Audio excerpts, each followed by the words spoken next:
Hello, and welcome to the Early Childhood Innovation Data Collection Information Session. I just want to pause right after that statement just to make sure that everybody can hear me. If you can hear me, if you could just type into the question box.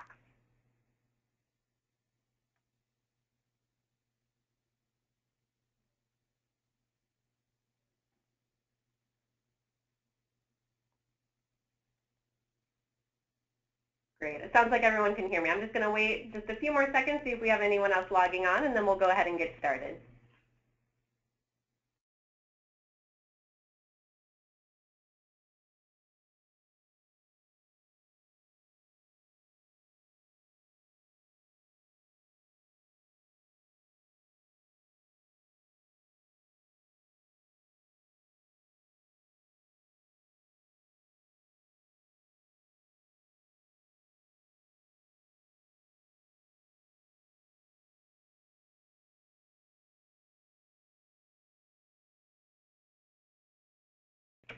Okay, great. Let's go ahead and get started. We might have a few people joining us. I really appreciate your time today as we share important information about data collection for the Innovation Zones. My name is Renee Tetrick. I'm the Program Innovation Analyst at Illinois Action for Children, and I'm looking forward to talking with you all about data. And the session is being recorded, so if there's anyone who's unable to make the call or the webinar today, we'll be sending out that link hopefully by tomorrow. Great, let's go ahead and get started. So just a few reminders. I have you all on mute. If you do want to ask a question aloud, you can raise your hand, and I'll be looking for that. So then I can unmute you, and you can ask your question aloud. You can also send in any questions in the question box there. So I'll be, if I pause every now and again, that's because I'm here by myself and need to just look over and read those questions. So two options for asking questions. You can raise your hand, or you can type into the chat box. So I'll be pausing periodically to check in and see what questions you have. All right, let's get started. Data. So I love to start just asking a question of when you hear the word data or data collection, what's one phrase or word that comes to mind? What does it make you think or feel when you hear the word data? So go ahead and type that right into the chat box.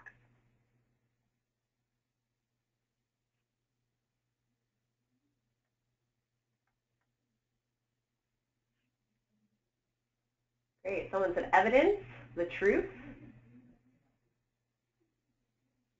What else?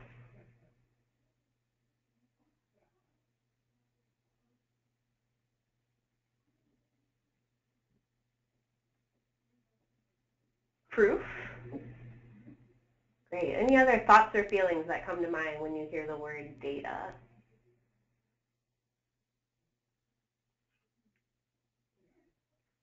Great. I've been going out to different innovation zones presenting on data collection, and some other things that I've heard are that it provides clarity. It helps us make decisions. It gives us information.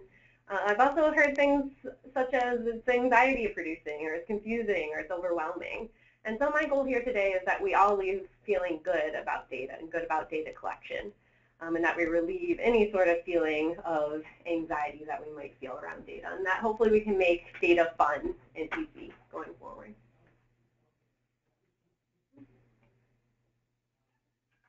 So I love this little cartoon. It says, get all the information you can, we'll think of a use for it later. And I feel like this is often how it feels. We collect all this information, and we don't really know where it's going or what we're using it for.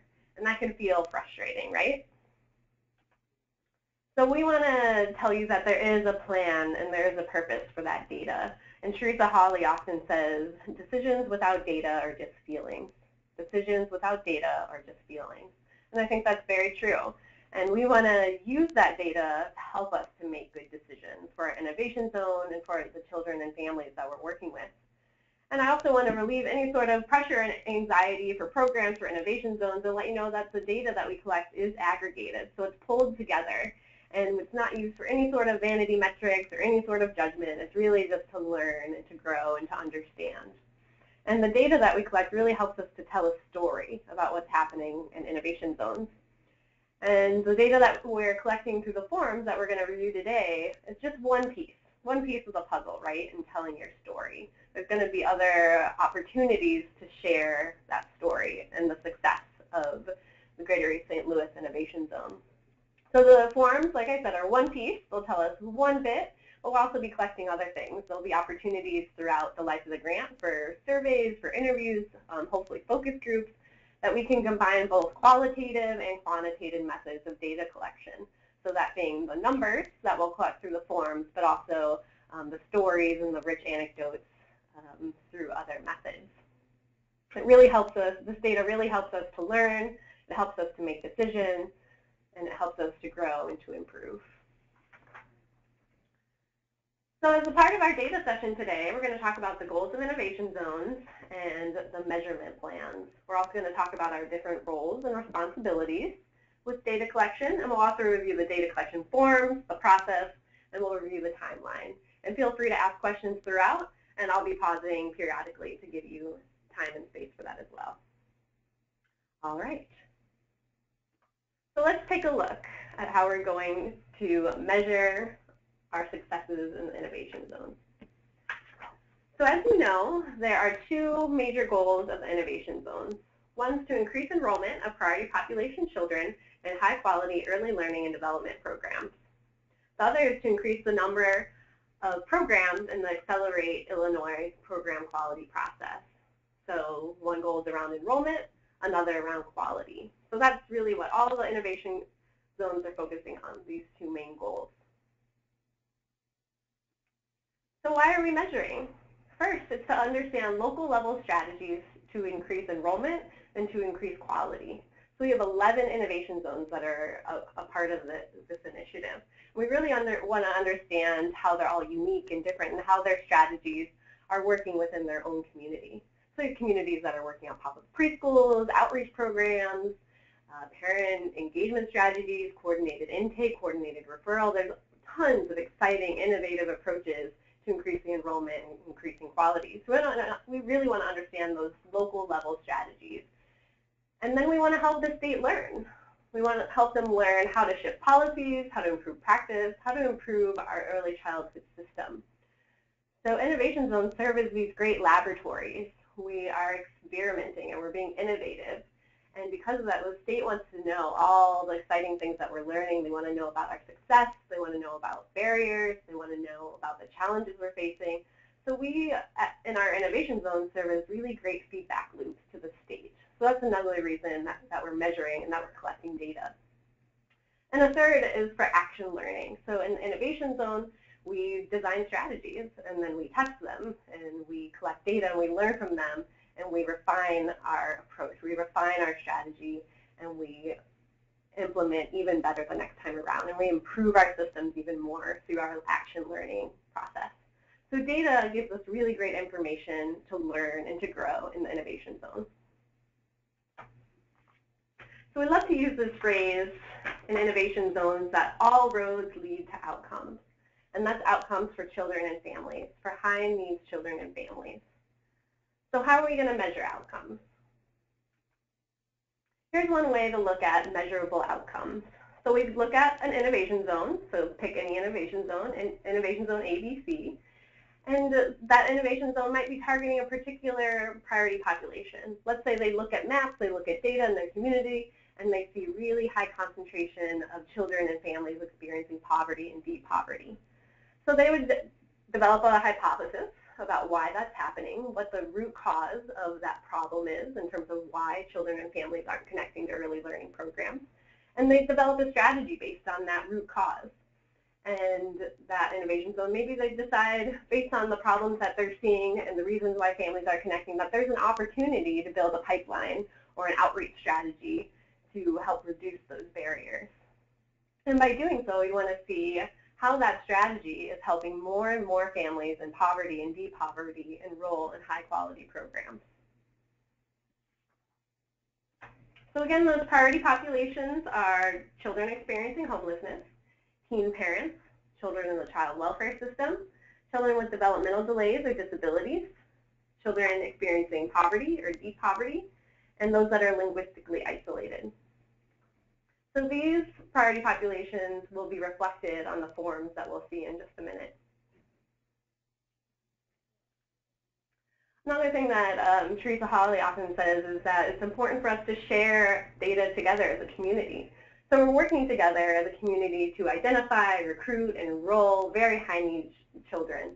And that's a win for everybody. It's a win for our programs, it's a win for our community, it's a win for our children and our families.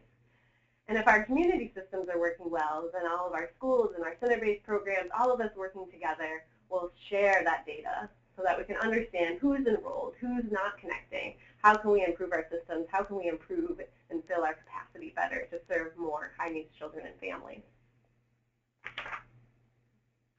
So I want to pause right there and just see if there are any questions.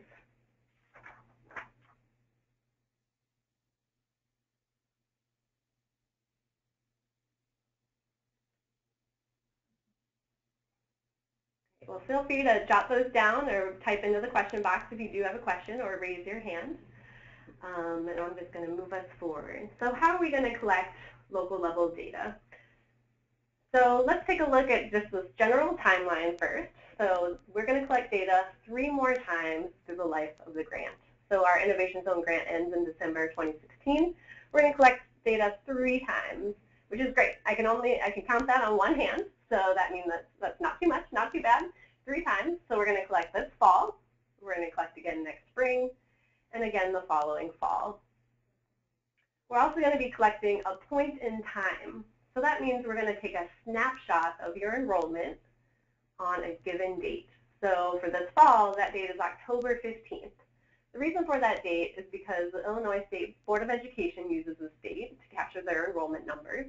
At this point, programs are mostly enrolled, so it gives us a really good snapshot of what a program looks like on any given day.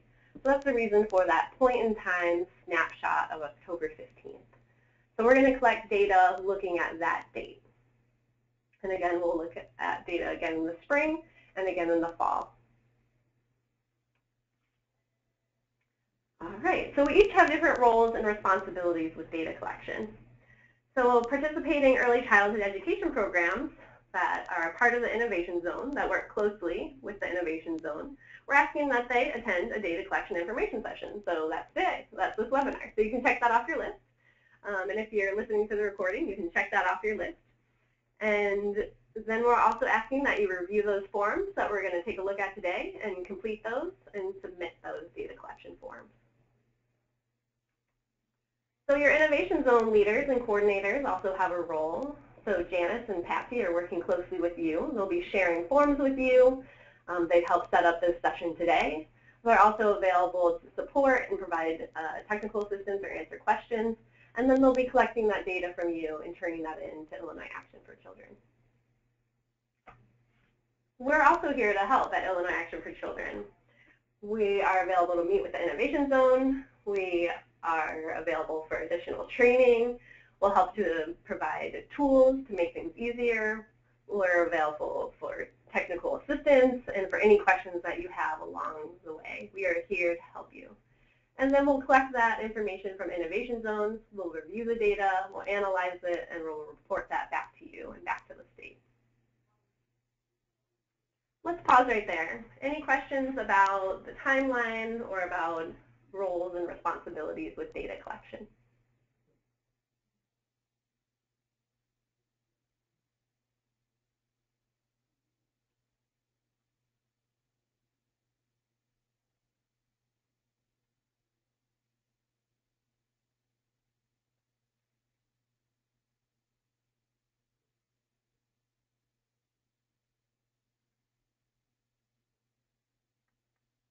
All right, so I don't see any questions just yet. So I'm going to go ahead and take us forward.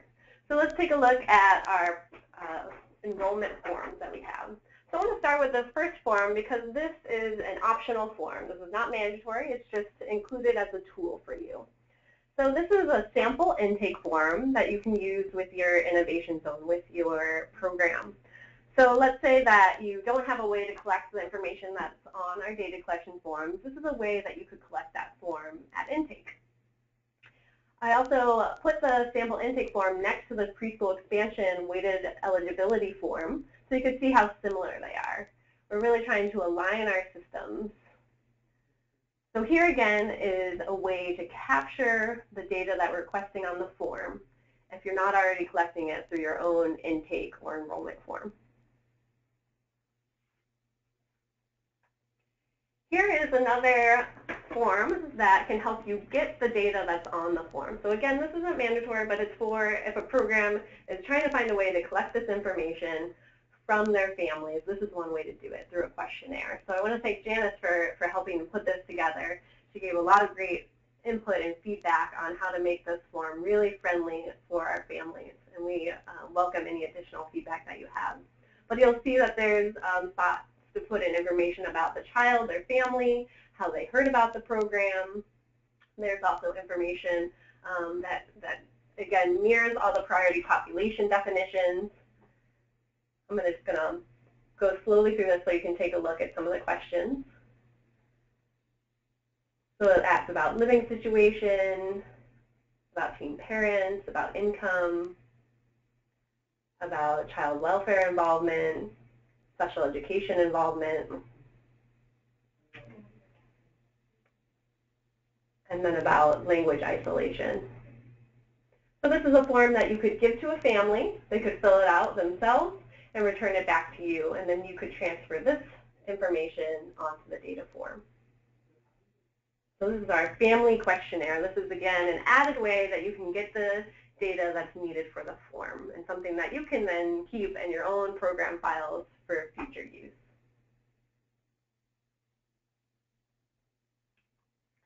So here's the High Needs Innovation Participating Early Childhood Program Enrollment Form, which is a mouthful. So we decided to shorten that to HN16. We realize that sounds a bit like a virus, but you'll see that HN stands for High Needs and 16 is for the fiscal year. So that's how we came to that name. So this form here is available in PDF and Excel, so you can use either format. And before I go any further, I want to say we have two different forms that we're going to go over today for capturing enrollment. So we have this form, this purple form, HN16, and we also have another form that's kind of a coralish color, and that's HN16 Part A. So there's two forms, but you only have to complete one of the forms. And I'm going to go through the difference of the forms, okay?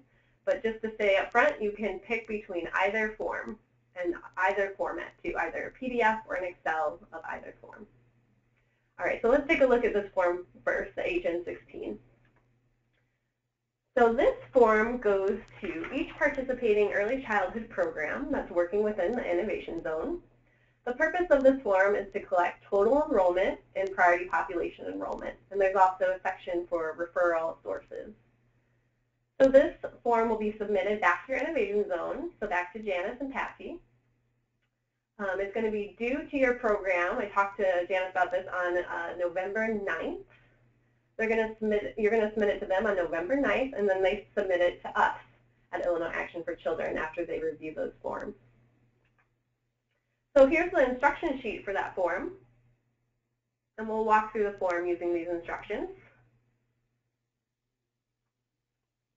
Here's the form itself. Let's go ahead and make that just a little bit bigger so we can see the sections.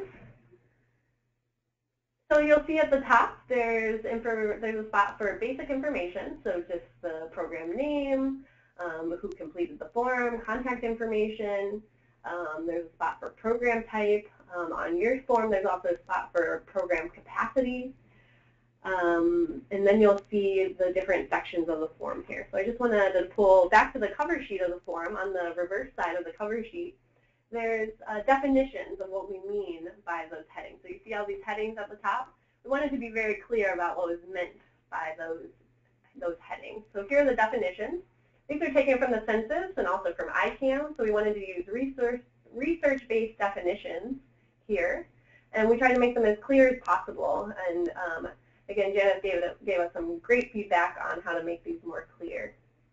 So you'll see all the priority populations listed here and the different referral sources at the bottom. So there's just a closer view. And I just wanted to see if there are any questions about these definitions. Let me just pause for a second. Any questions about these definitions?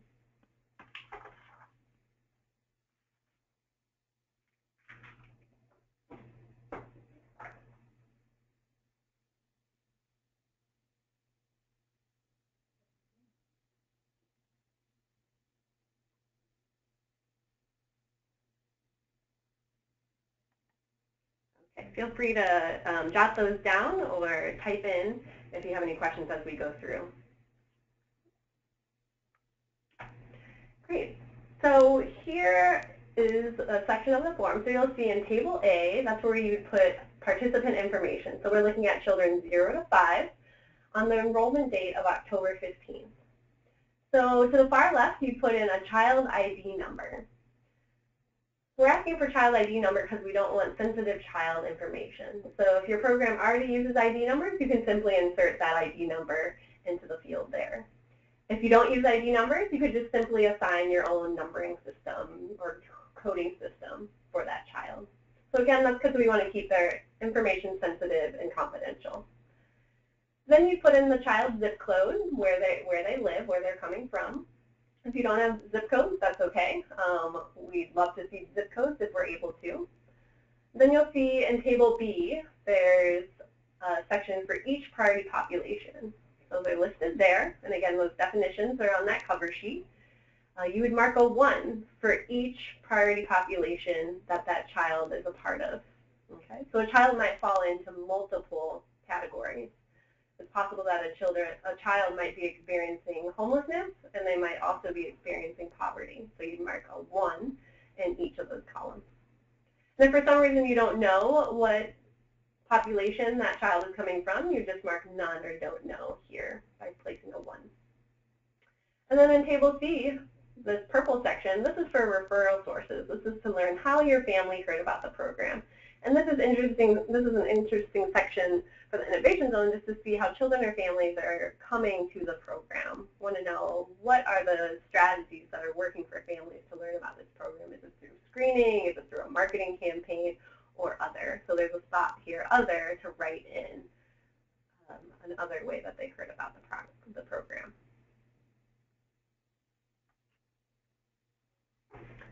Great, so here again are the referral strategies and the form itself. So on the back page of HN16, there's a section for totaling. So you'll see these light blue boxes at the bottom. So these are the boxes we're most interested in. We're interested in those overall totals. So there's a spot here to add up all the columns and to provide total enrollment and total priority population enrollment. And there's also instructions on the cover sheet on how to total. So we know that can be a little tricky sometimes. And we're happy to walk you through that totaling process. So feel free to call me at any time to go through totaling. So there's a closer look. So then you'd total up each column, you'd include total enrollment, and your total priority population. So we also, as I said, have the form available in Excel, and this is great because the Excel form will populate itself. So there's formulas in each of these fields here. So once you put in ones in the different columns, it will just add it up for you. And that will just make totaling much, much easier. So if there's any issues with the Excel form too, we're happy to work through that with you. Great. So that's the first form. That's HN16. Any questions about that first form?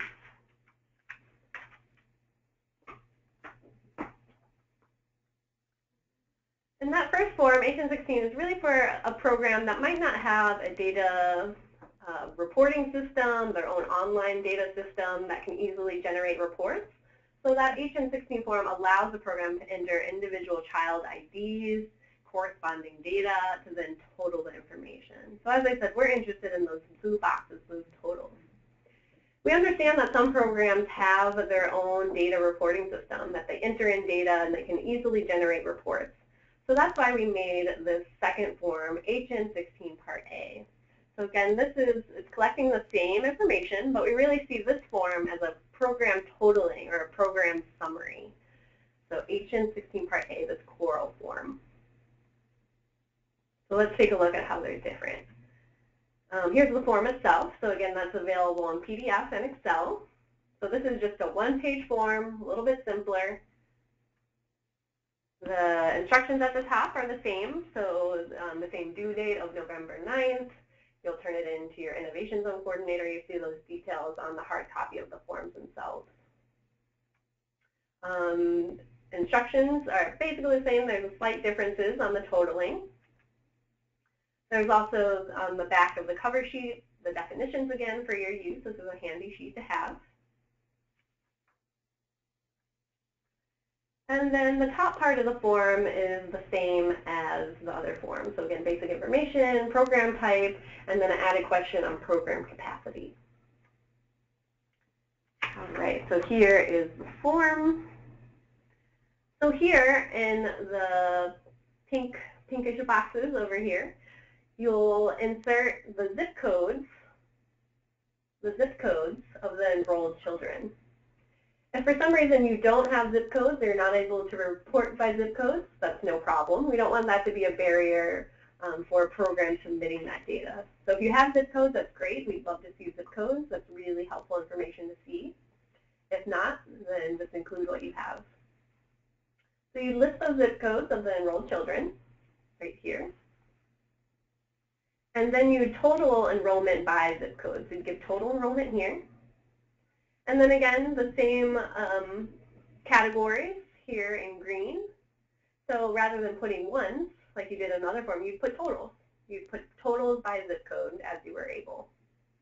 And then it's same with the referral sources, these purple boxes. And then again, you total up each of the columns, and you total enrollment here, and you provide total priority population enrollment here. You'll see little instructions here, and also on the front page of the sheet. And then again, if you have questions on that, we're happy to work it through with you on the totaling. If you are using the Excel form, that makes it even easier. There's formulas already included, and it will populate that information for you. So then you'll see on the bottom, this table G, this is where you list other ways that the family heard about your program. So you'll see this box over here, the purple one that says other. So here you're just including totals, but we would like to learn about what those other things are. So you can include that right here. So if there's not an option to check it off here, you would list those other ways. And if you have totals for that, we'd love to see it here. Great. So just to say again, you can use either form. You don't have to complete both forms. You're picking between either form. So you choose between form HN16. So that allows you to put in individual child information. Again, not their names, but the individual child ID with corresponding data to then total the information. The other form, HN16 Part A, is a program summary or a total form. So there you're just putting totals. And both forms are really interested in those light blue boxes. And again, these forms are available in PDF and Excel. All right, I'm just going to pause there for a second and see if there are any questions about either form or the differences between the two forms.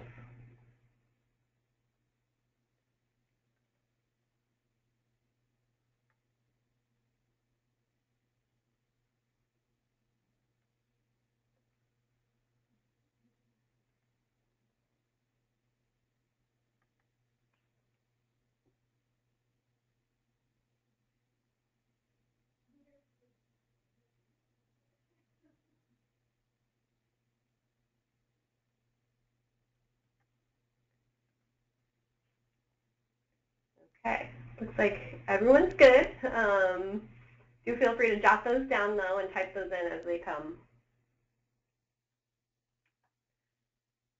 So there is another form for quality improvements, and I just wanted to share this just so that you're aware. This isn't a form that you have to fill out, so that's great. Yay.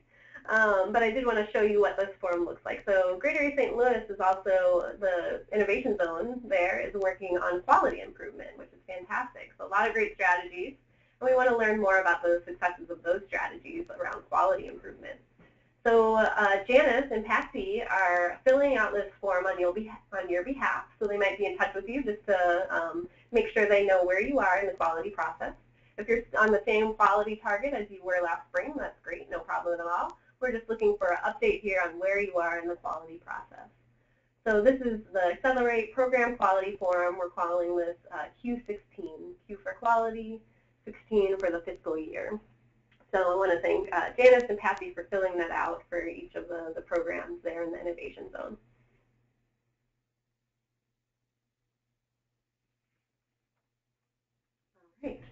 So I just want to look at some key dates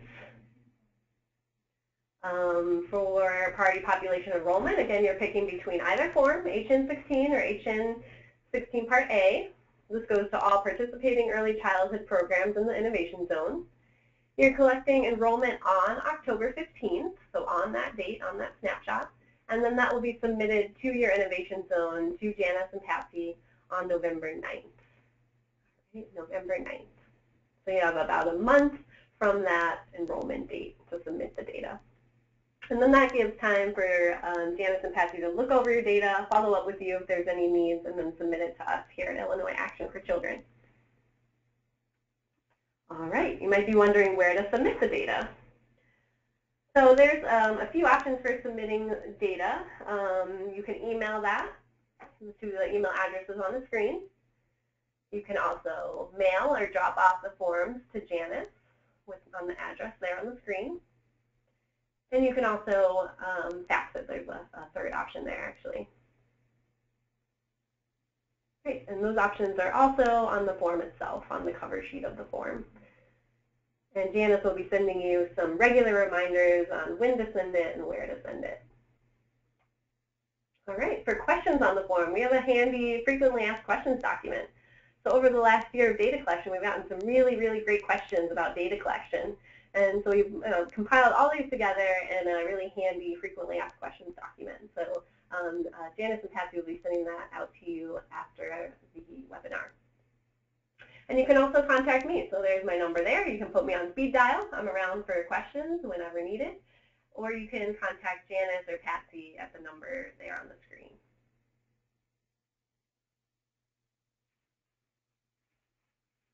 All right, I love this visual too. It says, not everything that counts can be counted, and not everything that can be counted counts. There's no story without data, and there's no data without a story. So that's, again, just to reflect on the idea that these data collection forms are one piece of the puzzle, or one thing that we're collecting in innovation zones to measure and to understand your successes.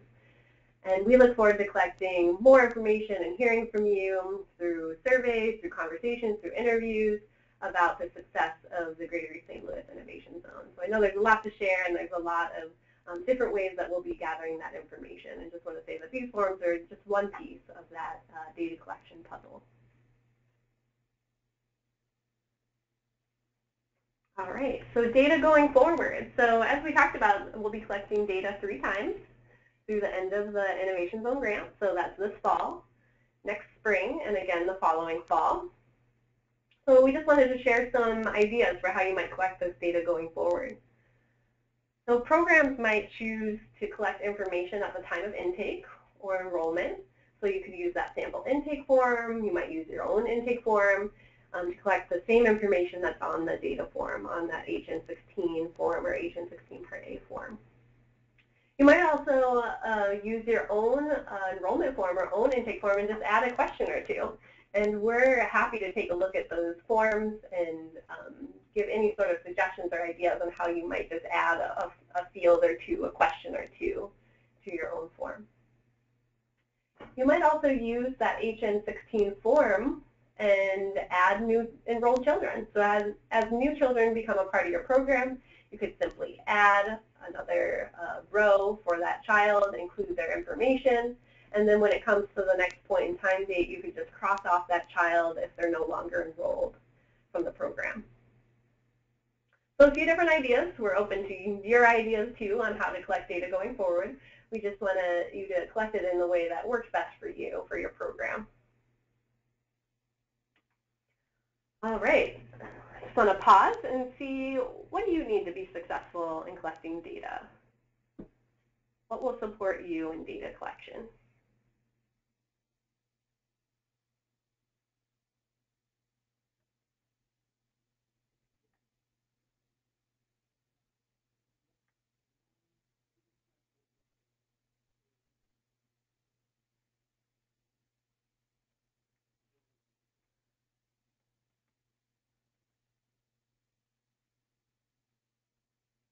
All right. I see someone said participation will help.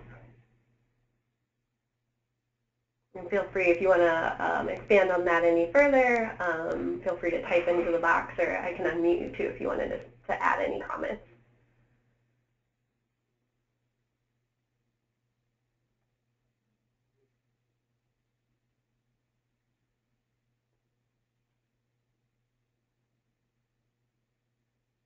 Any other things that would help you to be successful in data collection, or ways that we can support you in data collection?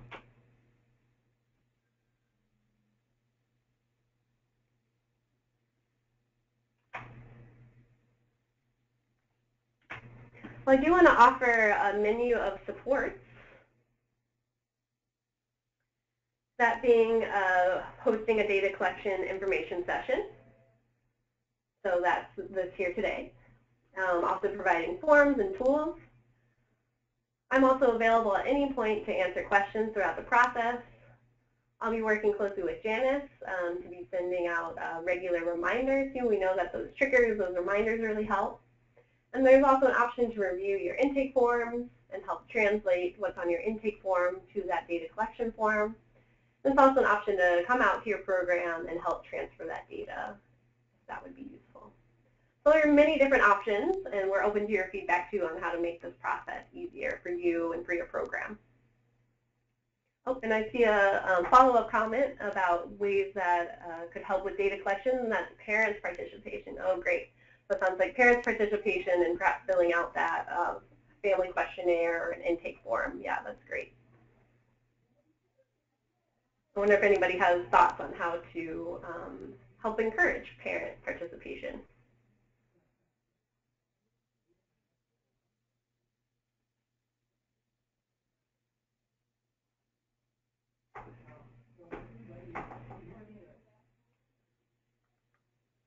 All right.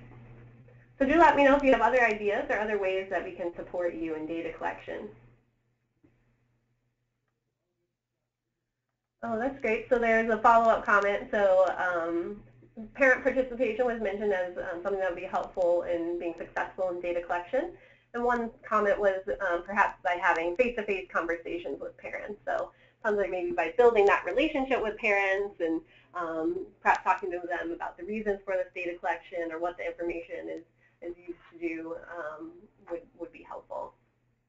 That's a great idea. So those face-to-face conversations with parents on helping with those questionnaires and the intake forms in order to submit that data. And also good to keep in mind that that data is kept confidential, it's aggregated, so no parents' information will be shared directly with us, and no one program or innovation zone will be put on spotlight either. So all the information, again, is taken in the aggregate, combined together. All right, so I just wanted to take a look at a quick step-by-step for data collection. So that's to review the forms and attend a data collection information session. So that's this webinar. You'll then collect data on that point-in-time snapshot of October 15th. You'll then turn that data into your innovation zone by November 9th. And we just encourage you to ask questions and reach out early and often through the process. We are here to help you. Great, and then just some tips that we've heard on data collection. One, attend that data information session, review all forms, use that sample intake form or that family questionnaire if that's helpful to your program. Also ask questions early and often, reach out for support, let us know what's most useful to you, and then review those forms. It can be really helpful to just check your calculations and your totals. One thing I love to do is just give the form to my colleague, let them look over and make sure that my work makes sense to somebody else. So that can be a helpful trick too. All right. So after reviewing the data collection forms, process, and timeline, are there any questions?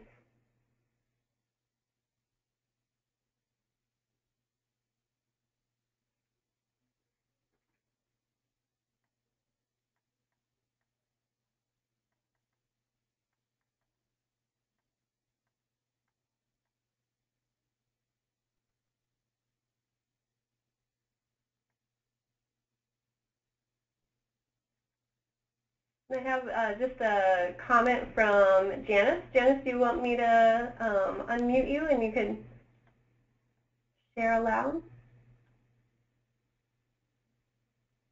Oh, I think maybe you can't be unmuted. I see that you need a pen, but I can share your note here. Janice said, so now until October 15th, programs can distribute and collect those questionnaires. So again, looking at that family questionnaire, so that's something that you can take right away. You can give to your families, have them turn those back into you, so then you're all ready to go for that October 15th snapshot. So that be taking that questionnaire, handing that out to families. Again, there's that idea of that face-to-face conversation with families, letting them know what this is, and then collecting that back for that October 15th point in time snapshot. Any other questions that you have, or any other ideas that you guys want to share on how to make this easier?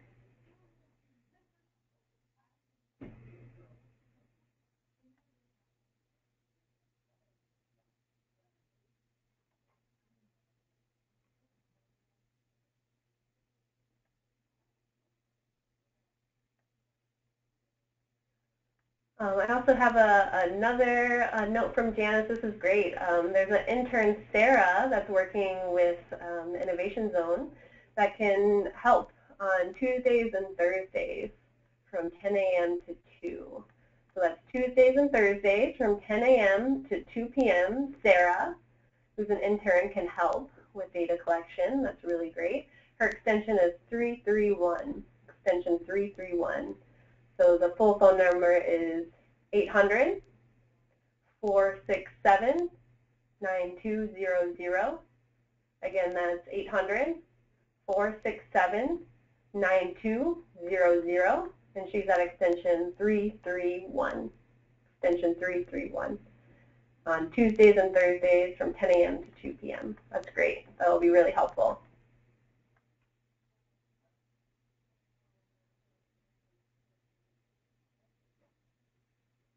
Great. Any other questions? And again, I want to point you to that frequently asked questions document. That's a really handy one with lots of great answers in there. And my contact information is on there, so you can feel free to reach out to me at any time. Perhaps when you go home today and you're looking at the forms, you might have some more questions that arise. So definitely get in touch. We're happy to clear anything up.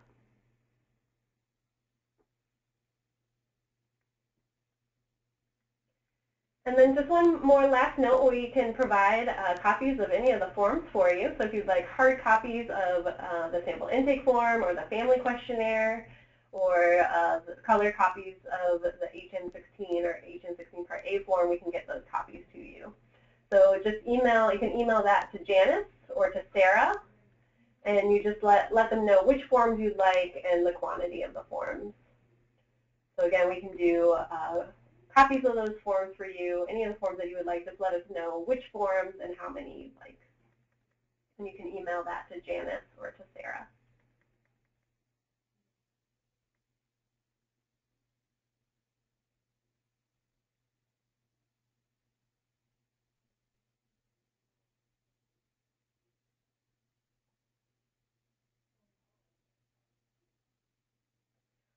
Well, I want to thank you all so much. I want to thank Janice and Patty for organizing this webinar and bringing everybody together. I want to thank her team, too, for all the feedback they've given on the forums. They've really helped to make this more user-friendly, so we appreciate all that feedback. And I want to thank you for taking your time today to participate in this data collection information session and for all your work going forward. You guys are true data champions within the Innovation Zone, and we really appreciate the information that you provide and the help that you provide. So thank you for all that you do for children and families. And if there aren't any other questions, I want to thank you, and do reach out if you have questions. Thanks so much, and have a great day.